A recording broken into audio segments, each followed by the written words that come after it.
சரியான விரல்றா அது. எடு விரல் தானே? விரல் தான். ஏன் செத்துச்சு அது? அடி கூட படலையே.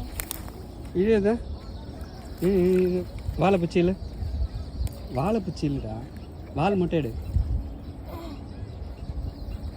தூக்கு அப்படி தூக்காமி கால் தூக்கு தூக்கு மேலே தூக்கு. பெருசுடா, ஏன் இறந்து போச்சு இது? கீழே இப்படி போடு, இப்படி போடு. நண்பர்களே, எங்கள் ஊர் ஏரியில் பார்த்தீங்கன்னா ஏகப்பட்ட விரால் மீன் இறந்து போய் கிடக்குது. அது தண்ணி வற்றினதால் இந்த மீன்லாம் இறந்துச்சான்னு தெரியல. எல்லாமே பார்த்தீங்கன்னா 1 கிலோ 1.5 கிலோ இதெல்லாம் பாருங்கள், 2 கிலோ 3 கிலோ இருக்கும் மீன். நல்லா பெரிய பெரிய விரால் மீன் பாருங்க, எவ்வளோ பெருசாக இருக்கு. ஒரே இடத்துல 3 மீன் இறந்து கிடக்குது.